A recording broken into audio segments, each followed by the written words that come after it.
I'm not going to quote Winston Churchill, but just sitting here or looking at my notes today, I saw that Mike Milinkovic gave me kind of like a hook for this session now. Earlier today, he mentioned the need for the open source community to sort of stay continuously engaged in Brussels, and that's a message that I think you'll hear from myself and also from Astor and from others in OpenForum Europe. We say it's not just when, at the eve of the adoption of a regulatory act that is sort of posing an existential threat to open source that we need the community, but it's really about staying engaged for the long term. And so that gives me kind of a setup for this panel, because as Mike mentioned, we have now CRA and the AI Act have been adopted. There is now a standardization request out to the ESOs, and so the question is really, how do we how does the open source community stay engaged in this process? But also with this panel of sort of standardization experts here, is the European standardization system also ready to engage with the open source community? So it's a two-way process, and that's what I'm hoping that we'll explore today. And so going to my notes here, and there are many pages because I need bigger and bigger font, with the years. My first speaker is Barbara Bonvissuto, who is a director at DG GROW, which stands for, actually, the European Commission's Director General for Internal Market, Industry, Entrepreneurship and SMEs, DG GROW for short. Has been with the Commission since 2001 and has headed several units before joining in this role fairly recently, so we're very grateful that you're happy to come here and talk to us today. Then I have Samina Husain, who has 25 years of standardization background and is currently serving as Secretary General of ECMA. We have Christoph Winterhalter, who is the Chairman of the Executive Board of DIN, which is the German national standardization body. And also since 2022, you are the elected VP of Policy of Internationals of ISO. Yeah, so you see you have a very distinguished panel. Tobie. So far. Saving the, my timing is amazing, right? I'll pay for this afterwards, right? Okay. All right. Tobie Langel is the principal and founder of UnlockOpen, and really has a long background, both in open source as an open source contributor, and also from standardization. So, you prefer to introduce yourself. I do. No, I want to add something because I'm also working on the CRA implementation for the Open Regulatory Compliance Working Group at Eclipse Foundation. And so I kind of have I'm in the middle of this tension right now. Right. And so I think you're living it. I think that's very living and breathing it. Yeah, I think it's very relevant to this. So that's why I wanted to add that. Wonderful. And last but for me, not least, is Jochen Friedrich, somebody I've known since 2007. When I first joined OFE, and I think anybody who's involved in standardization in Brussels knows Jochen already. So he leads IBM's team for standardization and technical regulation in Europe, and is part of the broader IBM Standards and Open Source Strategy organization. So Jochen also is the president of ECMA International and a member of the ETSI board, among other things. So. Quite a long introduction here, but I think I wanted to establish just what an amazing panel we have managed to gather here. So I want to give the word first to the Commission. And there's been a lot of discussion in the open source community over the last year or so, and I think even broader than that, just around how the CRA and the AI Act has really brought regulation to the software industry. And so we have a European standardization system which has contributed to the realization of the internal market in Europe. But it's a changing world, and so in that sort of context of harmonized standards for a regulated software market, how do you see the European Commission's role in sort of steering the future development of the European standardization system? Barbara. Thank you for the question. I don't need to push anything, no? They're all live. Okay. Well, I'm relatively new to this job because I only started in December. So I will be very brave today, as we heard that listening is an act of courage. And I think indeed today I will very much want to listen to your views. But when it comes to the views of the regulator, I think that the debate today is very much linked to the big question that we are asking ourselves today: to what extent the European standardization system is fit to cope with the challenges of a fast evolving technological landscape. This is the main question we are asking ourselves together. We are in the context of evaluating the system and how it has been serving the EU regulatory and policy needs. And while it is clear that we see a lot of value in the standardization in terms of a system which is bottom-up, which comes from the discussion of experts, of stakeholders, which a system which has to be transparent, inclusive, etc., we also see that there are challenges. There are challenges in terms of how fast the system is, how actually inclusive it is, and in particular with respect to new players. And I guess the open source community qualifies as a new player. And we may, then we also have several challenges which stem from our regulatory ambition. One thing is to standardize for the needs of the stakeholder communities, and something different is to standardize in order to show compliance with legal requirement. And the level of requirement there, the level of quality, integrity, coherence which is needed, it's of another level. So now what we are doing is that we are assessing, together with the stakeholder community, the challenges that the actual system, the current system is encountering. And this is why I'm here to listen. This is a key phase. It's a phase of evaluating, and it's a phase of collecting the input. And you have to help us understand how the system can be modernized so that it can be faster, it can be innovative, it can respond to the societal challenges, and at the same time build on the strengths of our European industry, because after all, the standardization system should be a means to support our competitiveness. So it's a process which has just started. This discussion today could not be more timely. One thing, maybe a message, we are interested, what we really are aiming at is the objective. As I said, having a standardization system which can serve the policy needs while respecting certain principles of inclusiveness, transparency. The how, we would want not to intervene on that, or not necessarily to intervene heavily on that. So we really count on the players to agree on the how. But obviously, if an agreement is not possible, then we will have to intervene.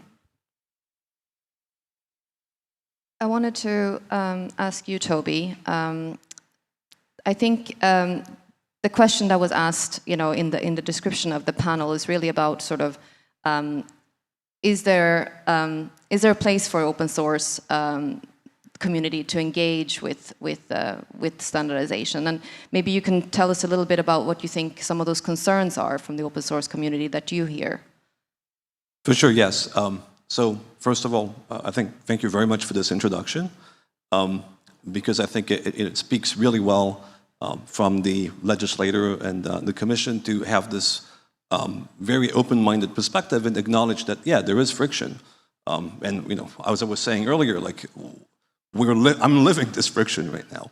And I think, you know, it's also useful to say at this point that the process, the way it's structured, the balance between the bottom-up standardization process that ties into the legislation, I think, like, you know, I think this is great. Like, it works well. It's, you know, it's been working well across, like, different outside of software, right? And so I think there's, like, you know, a strong sense from the community that this is sound. It's, you know, the process and the structures that we're more struggling with, right? And I think the existing standard organizations, the European standard organizations, come from trade associations originally, right? And we're really structured around the way that those trade associations were structured internally, how engineering worked, and software, and in particular open source, has a completely different structure. And as a result, there's kind of like I don't know, some kind of fundamental mismatch between how open source is built and developed and then implemented, and how the existing standardization organizations, the European ones, right, are structured. And so, yeah, right now, you know, there's a lot of friction, and, like, very concretely, open source is usually not physically in one single place, and most projects have contributors in completely different countries and, you know, completely different continents. And also that come from completely different backgrounds. You will have, unlike you would have, say, in more traditional standardized structures, you will have in software someone working for a large corporation and someone working for a government and someone working in a university. And they will need to have, to be able to contribute to a standard or provide their input to a standard in different ways. And then they will also will need to be able to use that standard to implement it in different ways. And so we have open standardization processes, like, for example, at ECMA, that work really well for the open source community and the standards work, and the open standards world, right? In software in general. And so figuring out some way of bringing those, or making those available as solutions for harmonized standards, I mean, that's a huge ask. I'm entirely aware of what I'm saying, right? But I think this would be wonderful. And you know, we've shown through a pass through ISO that this community using those processes can create some very valuable standards that are recognized internationally and end up in legislation. For example, the Accessibility Act relies on standards that have been gone through, in the US, sorry, that has gone through such processes. So I think there is, like, we know how to do this, we just have to figure out how to organize it so it works for European legislation too. So very thankful to have you here and so openly willful to hear input. Jochen, I think you're the one who's been going around Brussels and stirring things up a little bit by referring to the need for maybe the establishment of a fourth ESO to reflect, you know, the changing environment for standardization. And also, I think we heard from, again, I'm pointing, I don't know if Mike is still in the room, but, you know, so quotable, I think, about the fact that he said not a single cybersecurity standard that he knows of reflects, you know, the reality of how software is produced today. And it's not just, you know, when we're talking about software, we are really talking about open source as well, right? So really, what do you mean by this fourth ESO, and maybe you can kind of set the scene a little bit more, and please, you know, if somebody wants to come in after Jochen, Christoph, or Samina, please, you know, show your intent. Yeah, thanks very much, Sachiko. Indeed, I started. Is that kind of, yeah, does it work? Yeah, not working. Okay, I tried this one. This sounds much better, yes. Thanks very much, Sachiko. And indeed, I started almost a year ago. The first time I presented this was at an OFE Lounge event where I said, do we need a fourth ESO? And surprisingly for myself, I did not become a persona non grata since then, but people started to take up this discussion. Now, let me first, I don't want to quote somebody, but I want to remind us of someone who in the room still remembers Jacques Delors. Hands up. Jacques Delors. That's about, not too many actually. Jacques Delors was president of the Commission from the mid-80s to the mid-90s. In those days, very much focused on overcoming what was called the Eurosclerosis. So today we can learn a lot from Jacques Delors outside of standardization as well. But he is the, if you like, founding father in his, as he was male, really justified, of the new legislative framework. He said for making the single market real and for driving innovation in the single market in Europe, we introduced this separation of having legal requirements in the legal acts and leaving it to the private sector, organized in the formally recognized European standardization organizations, to develop harmonized European standards that define the how to implement technology as one option. It's not mandatory to use these standards, but it's a most preferred option, how to fulfill the requirements. And what we have seen now is this has worked extremely well in Europe for decades for the traditionally regulated areas. And what we see now is that with the AI Act, with the Cyber Resilience Act, with the Data Act, software has been regulated to some extent. We have seen that digitization needs certain rules, needs baseline security, baseline trustworthiness in AI, where we have the regulations in place. Now we need the structure. We need the structure in European standardization to really fulfill this task in the NLF, to develop standards that are fit for purpose, that allow for innovation, and that bring everyone together. And we heard a lot, this means also software, whether it's 60%, 80% of all software that is deployed in Europe is based on open source. It's a lot. And we need here to have a system that recognizes the needs of open source and in more general, the needs of the IT sector. If you are a manufacturer in Europe, you do your standardization work, it's clear, you go to Senelec. If you are a telco network operator, it's very clear, you go to ETSI. If you are an IT company, your work is scattered between the organizations. There is a bit in Senelec, a bit in ETSI, and it is understandably because this sector was not regulated so far.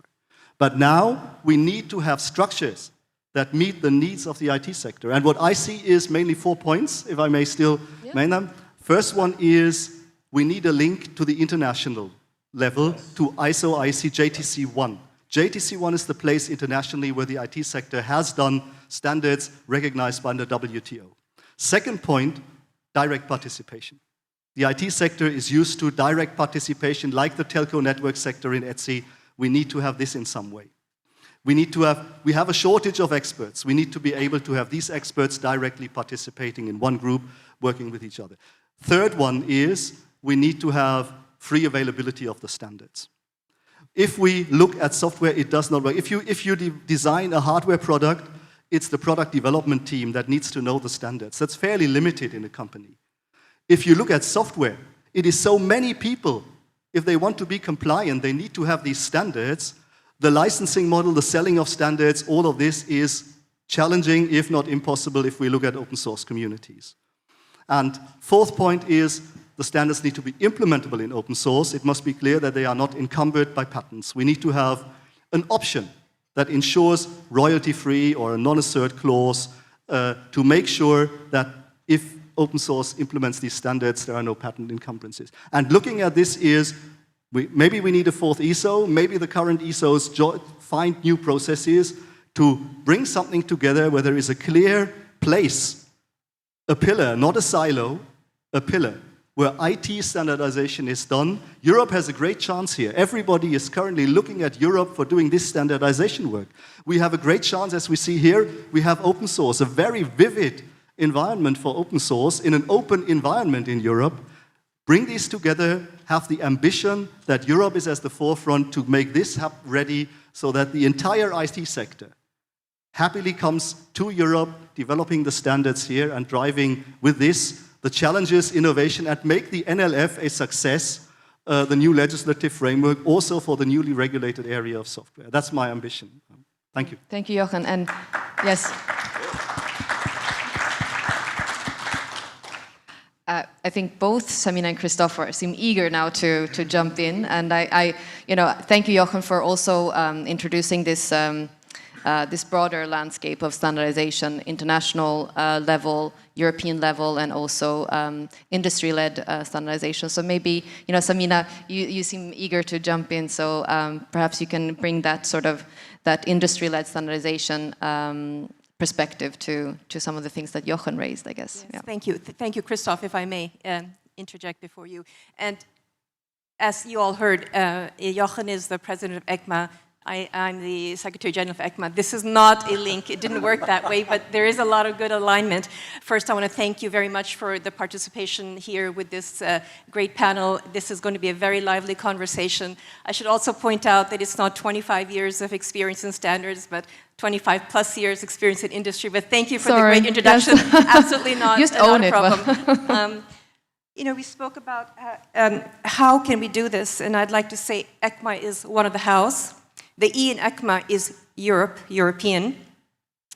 Jochen mentioned 4 things about international access, participation, open participation, free standards, the IPR, RF, and I'll talk a little bit about ECMA in a minute and how we actually cover all of those, and I'll use an example. Tobie also mentioned some work that ECMA is already doing in the space, which is very relevant and I think brings a great reference. So ECMA has been around for over 60 years. We have 400 plus standards that we have published.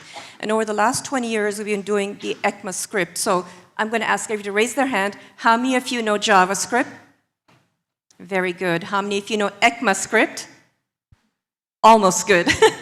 One and the same. And it's very important. The community that comes together to work on that standard, as an example, which is an internationally recognized standard, we do that also through the ISO JTC1 channel, is a mix of industry, large SMEs, as we've talked about earlier in the day, startups, and individuals that are experts in the field, but we can participate. So ECMA has a framework that enables not only the industry drivers, but also the individuals through our invited expert program. So I think we bring some flexibility to the traditional or the classical standards that we also do. So ECMA has the benefit of being around for so long and working on hardware in which it was more traditional, moving into areas of software programming languages, which cover that software side, engages open source community, very inclusive, but also has a framework that is important that we have rigor, that we maintain that boundary condition of the requirements that are needed to be compliant. So we hope that an example of TC39, which is ECMAScript, where we bring in this broad community, where we have the visibility through the international organization, where we are very open with our work, and where we have standards available for free. You can go to our ECMA website and download a standard for free, where we offer a royalty-free in the event that a committee would like to work in that way. So we bring that flexibility to the market, and we hope that we can leverage that further as we move forward with more standards. Yeah, and Christoph, you've been very patient, I think. So thank you for that perspective. And you bring both the sort of the national level and the international level through your experience. So please. I'm super happy to be here. Yes. Representing traditional standardization, which sounds extremely boring. And now I'm moderated by a PhD in standardization, and all these IT guys have 25 years in standardization experience. I don't have that.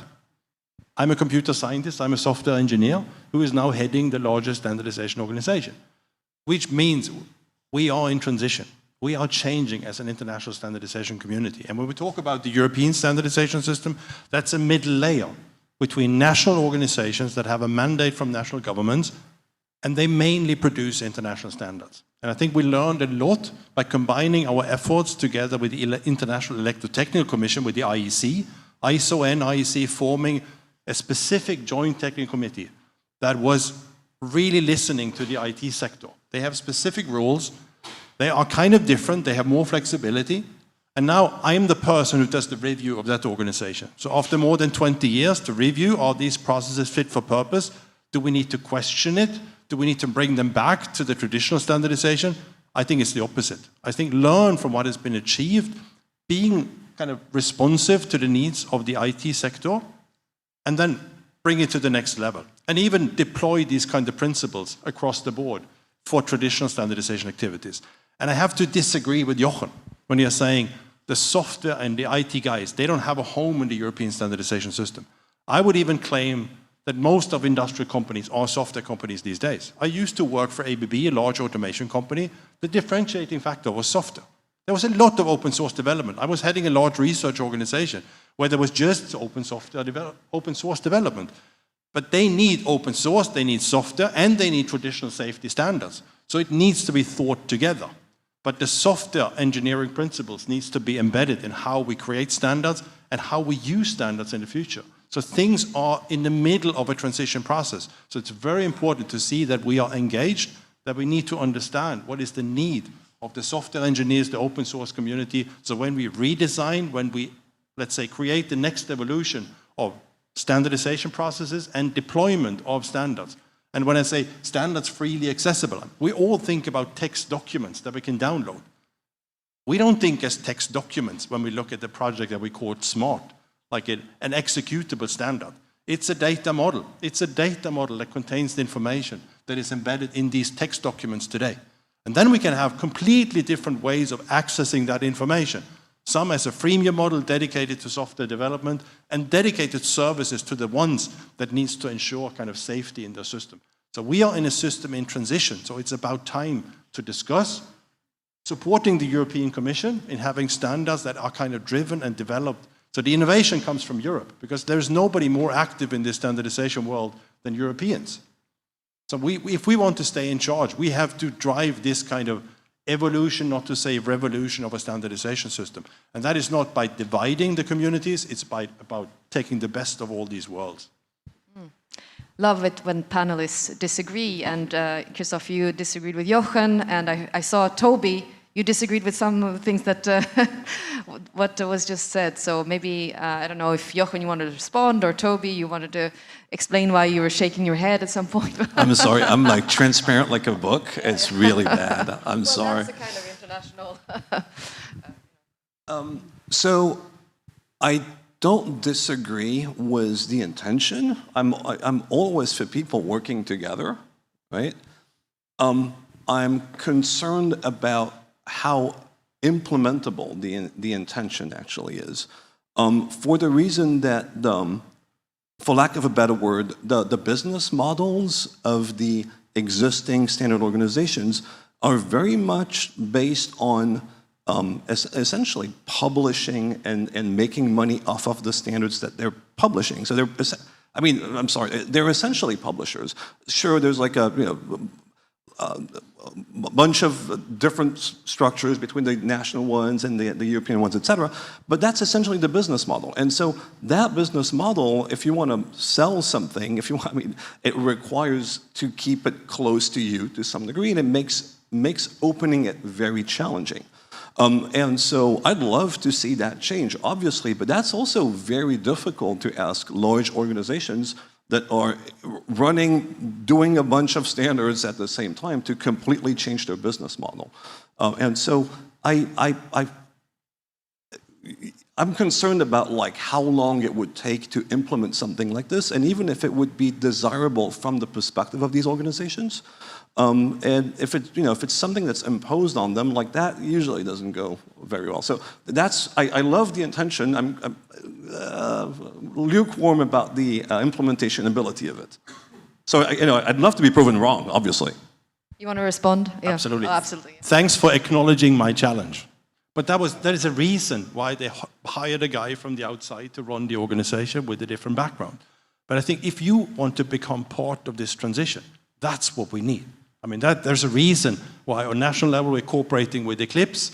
We're really trying to have Jochen as part of our advisory board. Trying? What? Yeah, okay. I mean, of course, trying, that's being open to listen, incorporating these ideas. But as you said, we're talking about organizations that have been around for 100 years. Yeah. processes that are working super robust, that delivering quality around the world, creating acceptance on an international scale. To transition that, to turn the business model upside down, is everything but simple.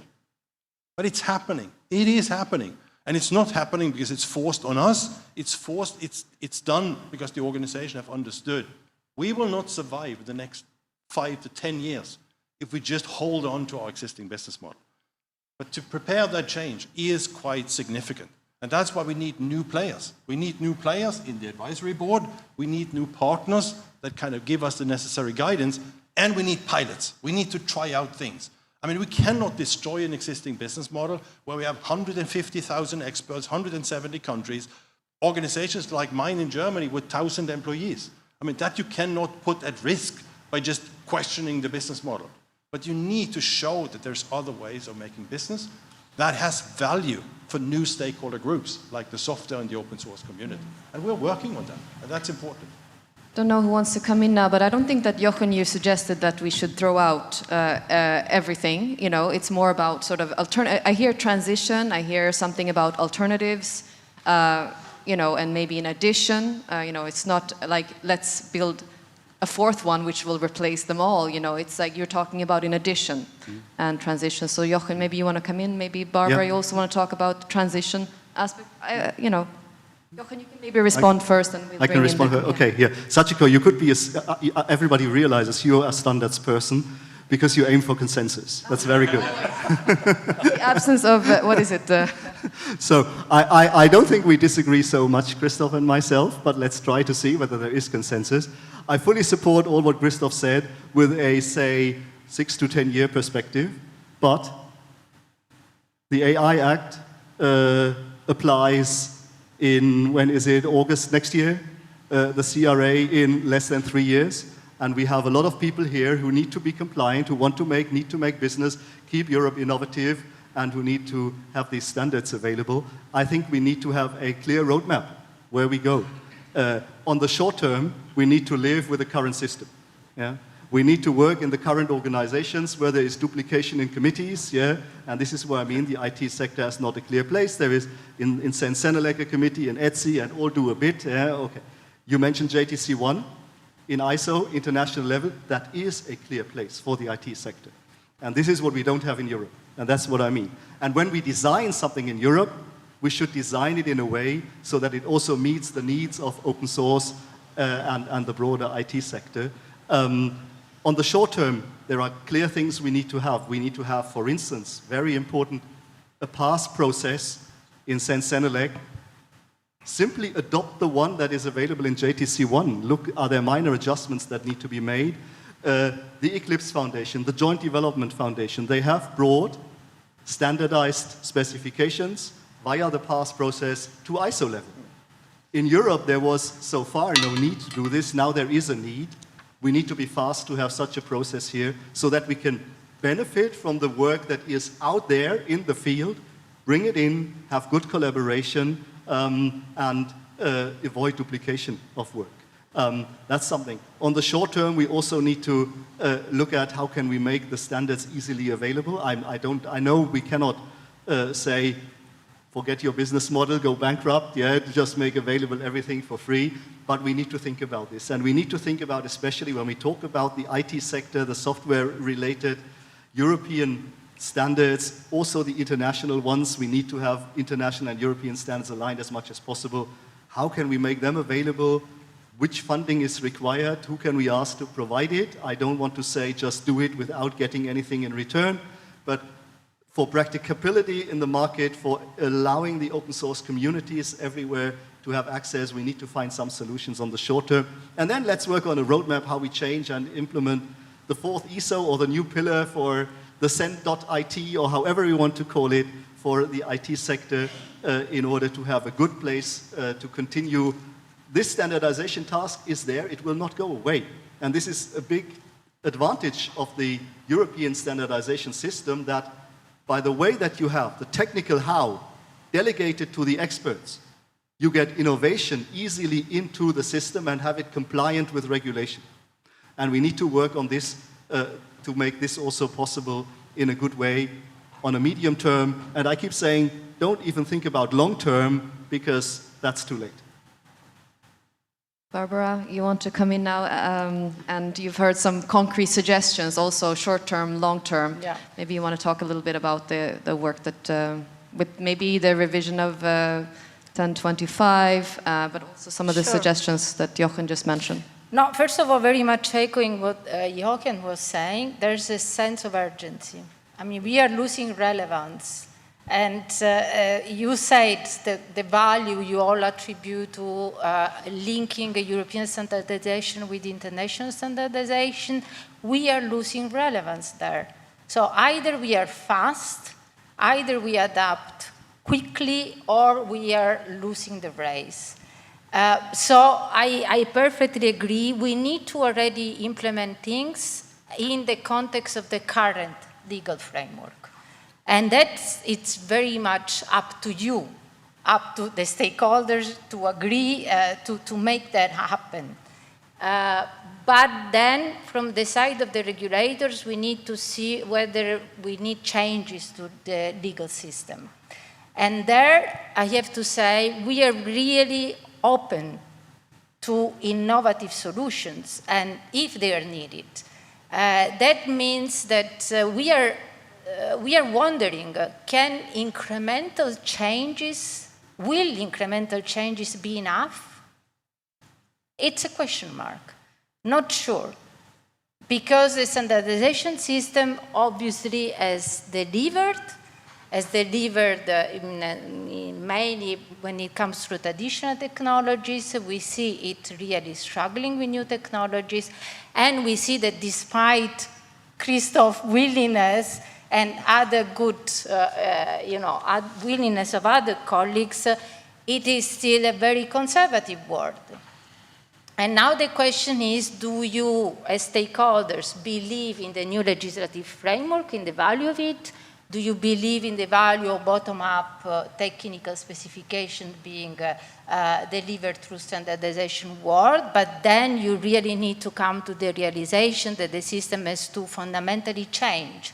Otherwise, we are open for ISO, an agency. I mean, we will look at all the options.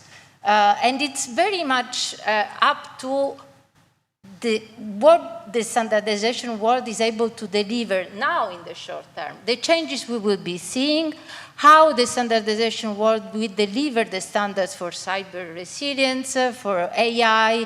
It's a test case, and I very much agree with you, Christoph. Let's take a test case and see if there is good willingness, if there is participation and understanding of everybody's needs.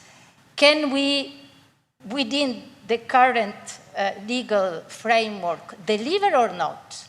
Let's take a test case. We all hope it's positive, but if not, as regulators, we are open to look at very different solutions.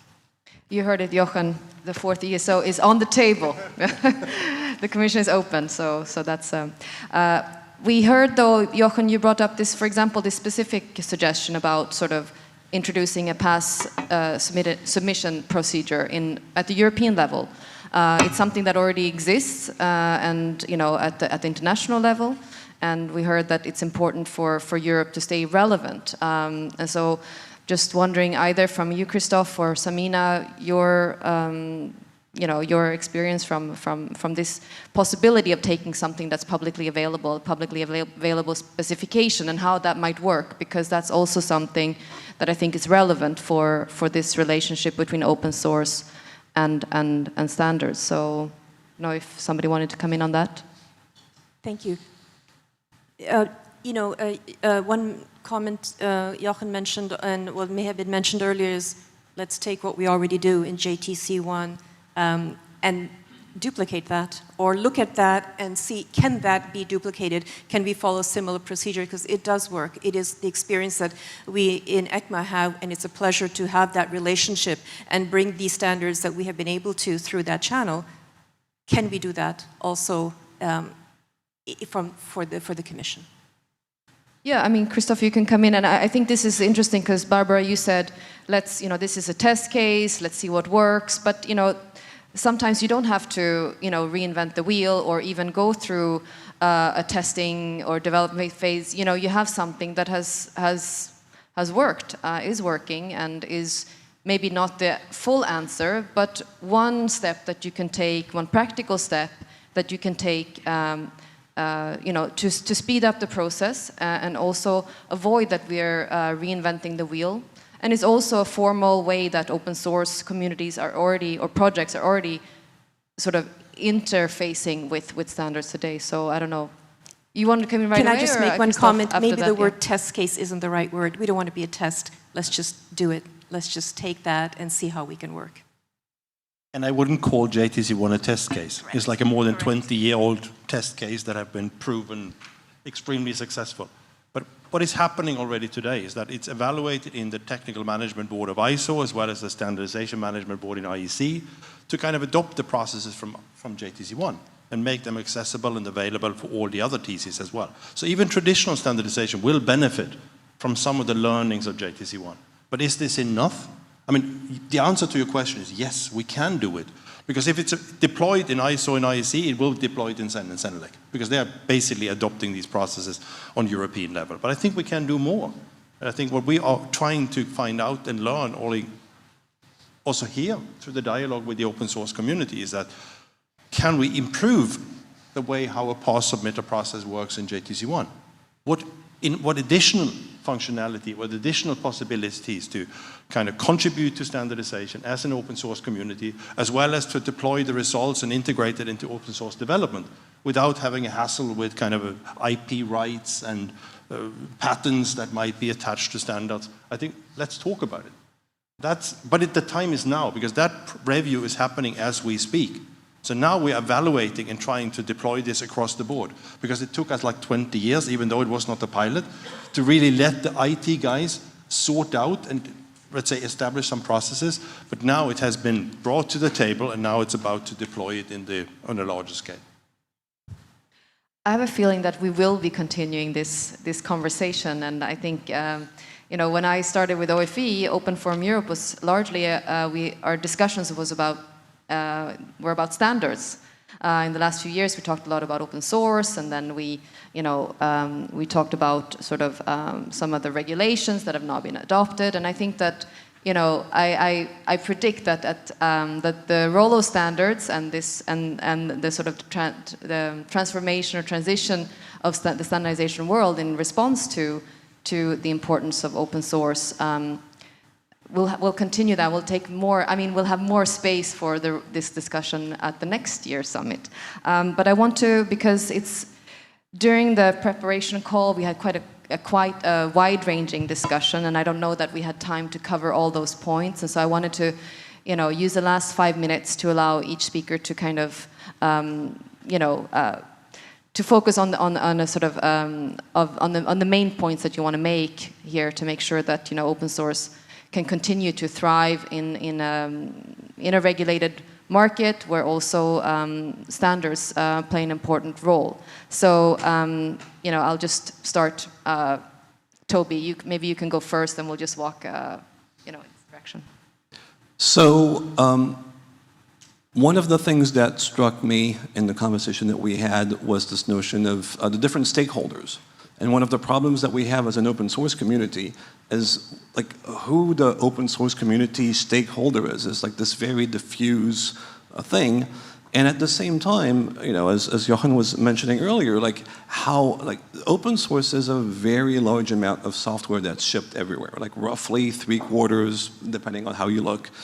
And so we have this huge engine of innovation that's built by so many contributors in so many different places, and it's really hard to find who that stakeholder is, who can speak for that community. And of course, to some degree, all of us here try to do this on a regular basis, but we kind of are struggling to be part of these conversations and providing input, even to the revision of 1025, who really speaks for open source is hard. And so to some degree, I think that's one of the challenges that we have is to, and I would kind of like have this as a kind of an ask or request to the legislators and the standardization organizations to help give the community a voice and like the change of these processes that we all know is required to make sure that we don't end up with a solution that it supposedly works, but really where the communities of open source, which are broad and have different sort of needs, are really part of the discussion. So I think that would be my ask. It's all about participation. It's not only about participation in standards development, it's participation in kind of shaping the processes as well. And I mean, we need spokespersons. We need them on national level. We probably don't need them in fixed standardization committees, but we need to have, like, say, a network of people to involve. Maybe just very specific questions needs to be reflected with somebody who understands the open source community. And that needs to be kind of different people. That's why the engagement happens, and Jochen knows exactly what I'm talking about, it in the pre-standardization activity, to talk about kind of this community and its representatives, to make sure the voices are heard, that needs are understood, because then it can be incorporated. Otherwise, it's the same old guys that will have a good ideas about incremental changes, but that will not be enough. So there is no way, there's no alternative. And it's the same challenge with SMEs. Who is a typical SME? A small SME. They are all different, but we need to have kind of spokespeople. We need to have brave people that are engaging in this kind of transition and finally in the standards development. But again, what I'm saying is things are changing. There's numerous ways to kind of be involved in these changes on a national level. That's my responsibility as a CEO of a national standards body. And there is a lot of change projects happening on international level. And that's why I'm not that concerned about the business model, because we're going away from documents, and there will be a new business model which gives us a ton of possibilities. But we need to be fast in that transition, and we need to be brave in trying out things when the new needs are actually at the table right away. And then, of course, the simple thing, I mean, what has been successfully done in JTC1, deploy it as soon as possible.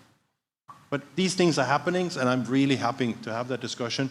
But if you really want to contribute, the time is now, because these changes are happening now. There's the urgency on one hand, and there's the active projects that are ongoing on national and on the international level. I think now it's about, let's work together and make it happen. Well, very much along the same lines, I have to say I leave this debate with optimism, because I see that you start speaking the same language.